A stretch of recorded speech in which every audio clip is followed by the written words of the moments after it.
everyone, welcome back to my YouTube channel. In this video we are going to see the California bearing ratio method. This method is also known as CBR method. Okay, so in this video we are going to see what is California bearing ratio method. We will see some standard value for this method and we will cover one question so that you will get the total idea of this concept. Okay, so we will start the video. First we will understand what is California bearing ratio method.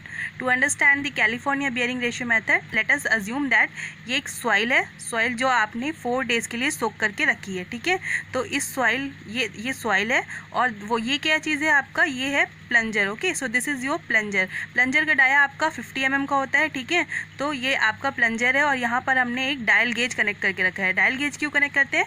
Reading को note करने के लिए. Okay, after this arrangement आप क्या करोगे, आप ऊपर से इसमें लोड लगाओगे. ठीक है, प्लंजर में आप लोड लगाओगे ताकि आपका जो है वो यहाँ पर पेनिट्रेशन हो सके. ओके, तो आप कितना लोड लगाओगे, आप लगाओगे 1.25 mm पर मिनट का आप ऊपर से लोड लगाओगे. ठीक है, और यहाँ पर आप पेनिट्रेशन कितना, आप कब तक लगाओगे? ठीक है, तो आप पेनिट्रेशन 2.5 mm और 5 mm के पेनिट्रेशन में कितना लोड लग रहा है आप वो मेज़र करते हो और वही आप जो नोट करते हो वही आपका क्या होता है, लोड की वैल्यू होती है. उसके बाद हम क्या करते हैं वो हम देखेंगे. ठीक है, तो आप लोड कहाँ तक मेज़र करोगे? लोड आप मेज़र करोगे 2.5 mm पेनिट्रेशन में और 5 mm पेनिट्रेशन के लिए कितना आपका लोड रिक्वायर है आप वही लोड को नोट करोगे. ठीक है, तो अगर आपने 2.5 mm के पेनिट्रेशन के लिए 2.5 mm पेनिट्रेशन पे, ठीक है, आपका लोड कुछ नोट किया. मान लो आपका लोड कितना है, P1. ओके, अब आपने क्या किया, 5 mm पेनिट्रेशन पे लोड मेज़र किया. ठीक है, और उसको मैं मान लेती हूँ कि वो लोड कितना है, P2 है. ठीक है, तो इस तरीके से आप दोनों का लोड कितना लोड वो हो रहा है 2.5 mm पेनिट्रेशन के लिए और 5 mm पेनिट्रेशन के लिए वो नोट करोगे इस मेथड से. ठीक है, अब आपने इस एक्सपेरिमेंट से आपने लोड मेज़र कर लिया. अब नेक्स्ट क्या करना है आपको वो देखते हैं हम. ठीक है, नेक्स्ट आपको CBR वैल्यू निकालनी है. CBR वैल्यू क्या होती है, ठीक है, वो हम देखते हैं और समझते भी हैं. So CBR value is the load carried by soil, ये soil जिस पे आप एक्सपेरिमेंट कर रहे हो. Okay, divided by load carried by standard aggregate.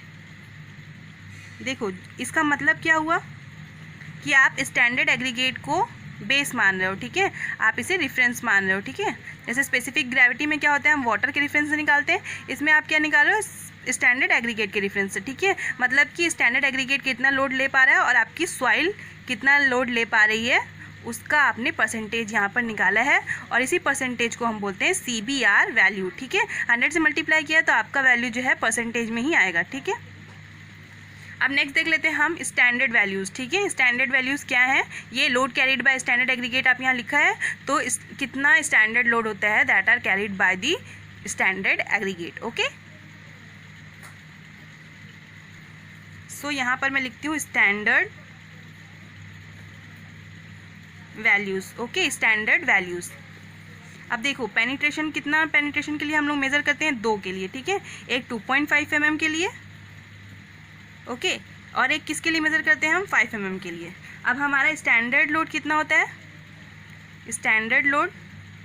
ठीक है, स्टैंडर्ड लोड हम kg में ले रहे हैं तो हमारा लोड कितना होगा, 1370 for 2.5 mm penetration and 2055 kg for the 5 mm penetration. ठीक है, ये आपका लोड है. अगर इसी को आपको किसी ने प्रेशर में पूछ दिया, प्रेशर, ठीक है, तो कितना होगा वो भी आप यहाँ देख लो. प्रेशर की यूनिट क्या है, kg पर सेंटीमीटर स्क्वायर.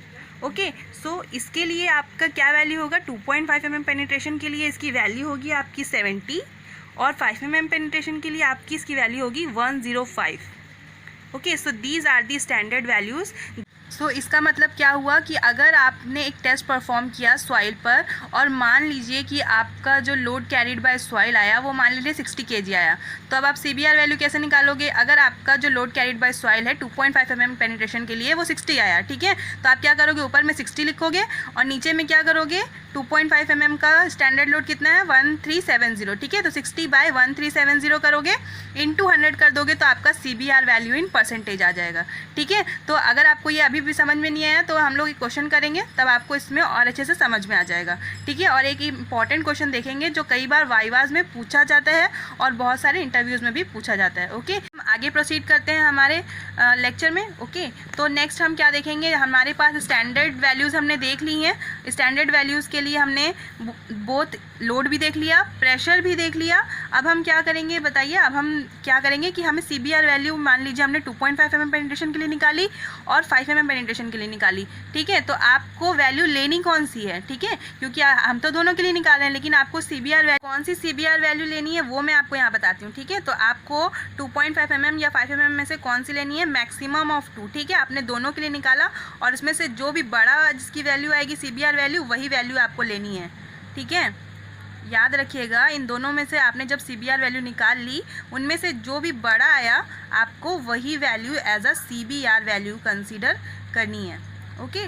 तो ये हमारे क्वेश्चन में काम आएगा, इसलिए मैंने आपको अभी यहाँ पर बता दिया है, ठीक है। अब नेक्स्ट मेन इंपॉर्टेंट थिंग कि हम क्या निकालना चाहते हैं, थिकनेस ऑफ पेमेंट। हम निकालना चाहते हैं हमारी पेवमेंट की थिकनेस। तो उसको कैसे निकालेंगे हम, ठीक है।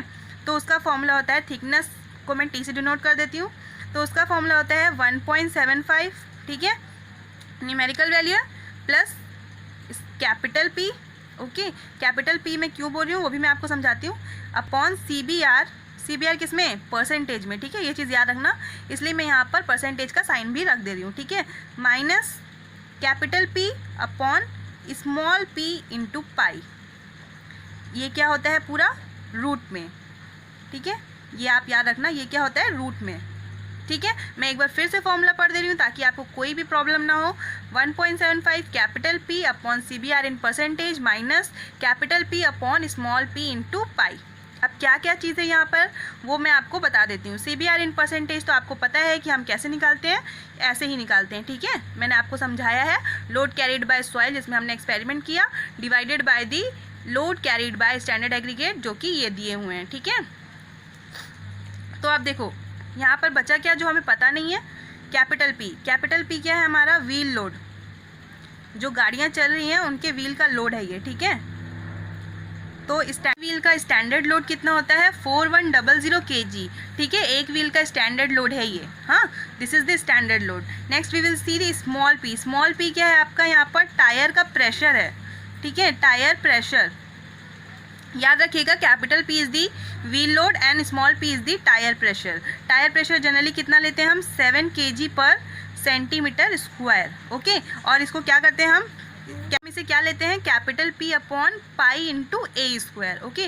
सो this is the value of your tyre pressure और स्मॉल p, ओके। अब नेक्स्ट देख लेते हैं हम, ए क्या है यहाँ पर, A is the radius of tyre, ठीक है, टायर का रेडियस है A. This is not a diameter, this is the radius, remember this, okay. So अब हमारे पास क्या क्या वैल्यूज़ हैं ये हमें सब पता चल गई, ठीक है। यहाँ पर हम एक और लिमिटेशन देख लेते हैं कि थिकनेस ऑफ पेमेंट आप इस मेथड से तब भी निकाल पाओगे जब आपकी CBR वैल्यू जो है परसेंटेज में लेते हैं हम, तो वो जब भी आप अपना CBR वैल्यू यहाँ रख रहे हो वो कभी भी 12% से ज़्यादा नहीं होनी चाहिए। अगर आपने CBR वैल्यू निकाली और वो 12% से ज़्यादा आ गई तो आप इस मेथड को यूज़ नहीं करना, ठीक है। सो ये एक इम्पॉर्टेंट टर्म था जो मैंने आपको यहाँ बता दिया है, ठीक है। अगर आपकी CBR की वैल्यू 12% से ज़्यादा आ रही है तो आप इस मेथड को यूज़ नहीं कर सकते to find the thickness of a pavement. अगर आपकी CBR की वैल्यू कम आ रही है तो आप इसकी वैल्यू को यहाँ रखिए 1.75 इंटू व्हील लोड जो आपको दिया होगा या नहीं भी दिया होगा, तो आप इसका स्टैंडर्ड वैल्यू मैंने आपको बता दिया है, यहाँ पर आप पुट कर लो। स्मॉल p आप क्या है, टायर प्रेशर, अगर आपको क्वेश्चन में दिया है तो आप उसको लिख सकते हो, नहीं दिया है तो आप इस तरीके से फाइंड आउट भी कर सकते हो, ठीक है। तो आप यहाँ से क्या कर पाओगे, थिकनेस ऑफ अ पेमेंट को फाइंड आउट कर पाओगे। तो अगर आपको ये समझ में आ गया है देन हम प्रोसीड करते हैं हमारे क्वेश्चन की तरफ, ओके। क्वेश्चन सॉल्व करने के बाद जो मैंने आपको बोला था कि एक वाइवा क्वेश्चन बताऊंगी आपको जो बहुत सारी जगह पूछा जाता है, ठीक है। तो मैं आपको क्वेश्चन सॉल्व करने के बाद बताऊंगी, ठीक है। तो हम मूव करते हैं हमारे क्वेश्चन की तरफ ताकि हमें जितना भी पढ़ा है हमने ये सब आपको अच्छे से कैसे इंप्लीमेंट करते हैं और कैसे इसका क्वेश्चन आता है वो आपको समझ में आ जाए, ओके। सो मैंने एकदम इसको सिंपल रखा है, जितना सिंपल आप इसको समझोगे उतना लॉन्ग टाइम के लिए आपके दिमाग में ये चीज़ रहेगी, ठीक ठीक है, नेक्स्ट हम देखते हैं हमारा question. So this is our question. Okay, we will read out the question first. The load given below for a subgrade soil sample was tested using standard California bearing ratio method. आपको यहाँ पर load दिया गया है किसके corresponding, penetration के. मैंने आपको बताया था कि किसके किसके करस्पॉन्डिंग हम लोड को मेज़र करते हैं, 2.5 mm पेनिट्रेशन के और 5 mm पेनिट्रेशन के. ठीक है, तो आपको यहाँ पर लोड दिए गए हैं और पूछा क्या गया आपसे, find this CBR value in percentage. ठीक है, हम इस क्वेश्चन को सॉल्व करते हैं. ओके, सो सबसे पहले हम क्या लेंगे, फॉर 2.5 mm पेनिट्रेशन. तो 2.5 mm पेनिट्रेशन के लिए हम CBR वैल्यू निकालते हैं. ठीक है, तो CBR वैल्यू कितनी होती है, कैसे निकालते हैं हम, load of the soil divided by the standard load. Standard load for 2.5 mm penetration कितना है आपका, यहाँ पर देखिए आप 1370. ठीक है, 2.5 mm के लिए 1370. ओके, सो यहाँ पर मैं लिखती हूँ 1370 इंटू 100. ठीक है, हम कैसे निकालेंगे CBR value for 2.5 mm penetration. हमने क्या किया, इसका given load divided by standard load. ठीक है, स्टैंडर्ड लोड कितना है 1370 फॉर 2.5 mm पेनिट्रेशन और 2055 फॉर 5 mm पेनिट्रेशन. ठीक है, तो 5 mm पेनिट्रेशन के लिए हमने स्टैंडर्ड लोड की वैल्यू रखी 2055 और गिवन लोड को हमने ऊपर रखा. ठीक है, अब आप इसे 100 से मल्टीप्लाई करना है आपको. सॉल्व करो, आपकी कितनी वैल्यू आ रही है वो देखो. ठीक है, अगर आप इसे सॉल्व करोगे तो आपकी वैल्यू कितनी आ रही है, आप सॉल्व करके देखो. ठीक है, मेरी वैल्यू आ रही है 5.109% और 5 mm पेनिट्रेशन के लिए कितनी वैल्यू आ रही है, 4.379%. ओके, 4.379%. तो इसमें से आप मैक्सिमम वैल्यू कौन सी है, मैक्सिमम वैल्यू आपकी 2.5 mm पेनिट्रेशन की आ रही है. तो आंसर होगा इन दोनों में से जो भी मैक्सिमम वैल्यू होगी वही आपका आंसर होगा. ओके, सो इन दोनों में से मैक्सिमम क्या है आपका, फॉर 2.5 mm पेनिट्रेशन आपकी मैक्सिमम CBR वैल्यू आ रही है. So your answer will be 5.109. Okay, so this is your answer. तो इसी टाइप का क्वेश्चन आता है आपका, आपको इसे कैसे सॉल्व करना है, आपको हमेशा इसी टाइप से सॉल्व करना है और इसमें से जिसकी भी वैल्यू ग्रेटर आएगी आपका आंसर वही होगा, वही आपका CBR वैल्यू इन परसेंटेज होगा. ठीक है, तो मैं यहाँ लिख देती हूँ 5.109%. ठीक है, ये हो गया आपका CBR value. Okay, so next था हमारा एक वाइवा क्वेश्चन. ठीक है, कई बार पूछा जाता है कि मान लीजिए आपका 2.5 mm पेनिट्रेशन के लिए आपने CBR वैल्यू निकाली और 5 mm पेनिट्रेशन के लिए CBR वैल्यू निकाली. ठीक है, और अगर आपकी 5 mm पेनिट्रेशन की CBR वैल्यू ज़्यादा आ रही है, ठीक है, 2.5 mm पेनिट्रेशन से आपकी 5 mm पेनिट्रेशन की वैल्यू ज़्यादा आ रही है, तो उस केस में आप कौन सी वैल्यू लोगे. ठीक है, तो उस केस में आप क्या करते हो, उस केस में आपको फिर से टेस्ट परफॉर्म करना है. अगर फिर भी आपकी 5 mm पेनिट्रेशन की CBR वैल्यू ज़्यादा आ रही है तो आपको वही वैल्यू ले लेनी है. ठीक है, ये था आपका आंसर जो आपको देना होगा. ठीक है, कि आपसे अगर कोई पूछ रहा है इंटरव्यूअर कि अगर मान लो आपका 2.5 mm पेनिट्रेशन की CBR वैल्यू से ज़्यादा आ गई आपकी 5 mm पेनिट्रेशन की CBR वैल्यू, तो आप क्या करोगे, तो आपका आंसर होना चाहिए कि हम उस टेस्ट को दोबारा परफॉर्म करेंगे चेक करने के लिए. अगर फिर भी आपकी CBR value of 5 mm penetration ज़्यादा आ रही है 2.5 mm पेनिट्रेशन से, तो आप वही वैल्यू को ले लोगे. So if you find this video helpful then please like and share this video and subscribe the channel. Thank you.